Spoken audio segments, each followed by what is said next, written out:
Hey everyone, I'm Sagar and today we are going to learn how to make different patterns using Scratch.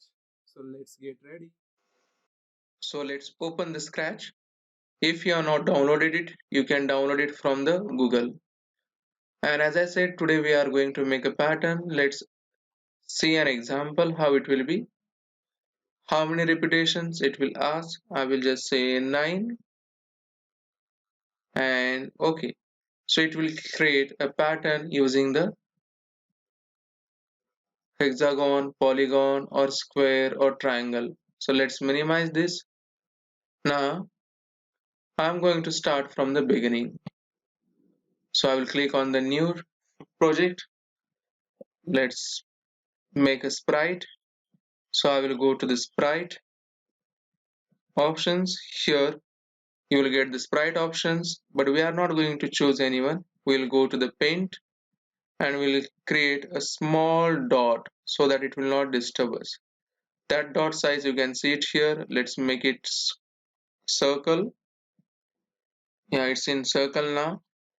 Let's reduce its size by going to the size tab so that our pattern will look good. Instead of 100 we'll make it 50 so the size will be smaller. Yeah. Now, sure, one more thing we have to keep in mind that our sprite should be into the center. So X and Y position we have to give 0. So I will go to the X position and I will make it 0, Y position also 0. So now our sprite is into the center of the stage. Now we are ready to give the code. Code is very simple. So we'll go to the, first of all, we have to add the extension of the pane. So you have to click on the extension button. If you click on that, you will get so many extensions. Let me show you.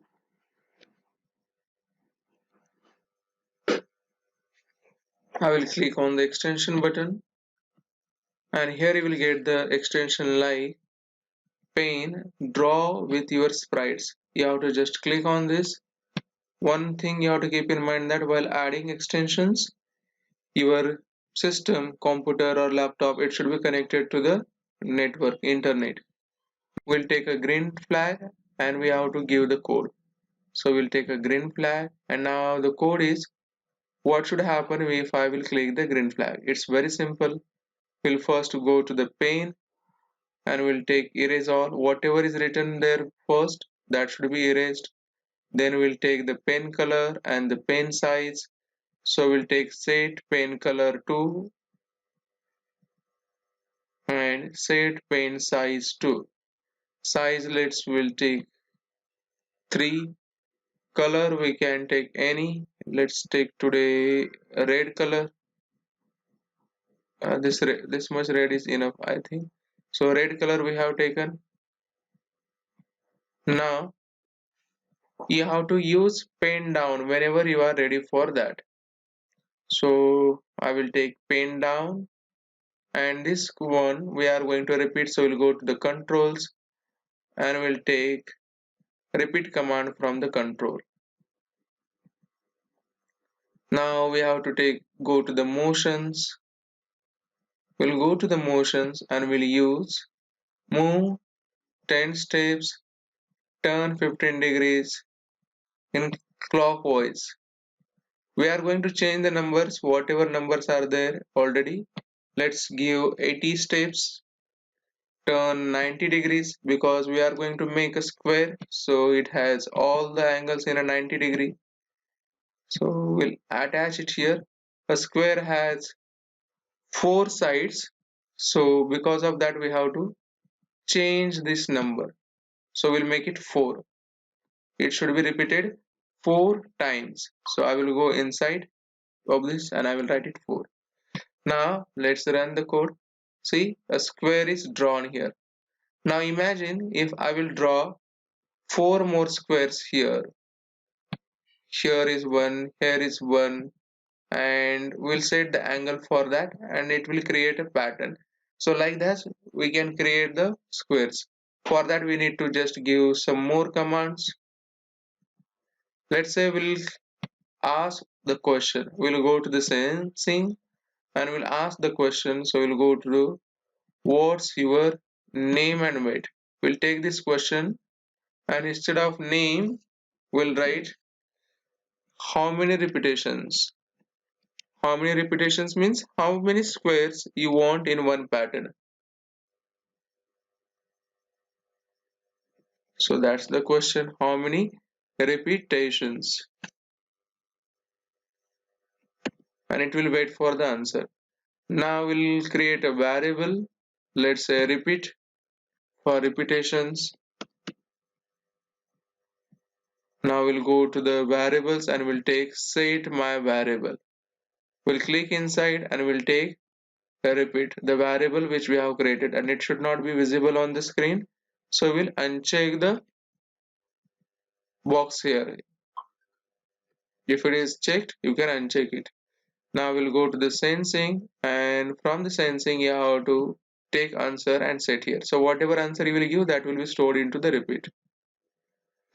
Now we'll go to the control and we'll take again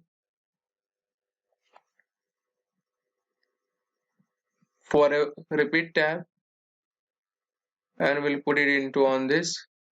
Here instead of 10, we'll fill repeat. So whatever repetitions you want, square, that will be here. Now one more thing you have to do here. These squares, it should be turned. So we have to set the degree. So we'll go to motion and we'll take turn clockwise, and this clockwise turn you have to add it here after the first repetitions. This inside whatever number is there that you delete, we have to go to the operators and we are going to use divide. Let's say we are going to say 360 because pattern means actually we are completing the things from this side to that side. It's like a circle. So we'll divide 360 by the number of the repetitions. So go to the variables, take the repeat tab, and whatever degree you will get, turn, and whatever degree will get, according to that it will turn clockwise. So let's run the code and see what happens.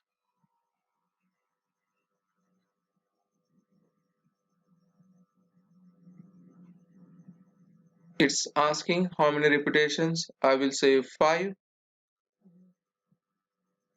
See, 5 squares, and using that it has done a beautiful pattern.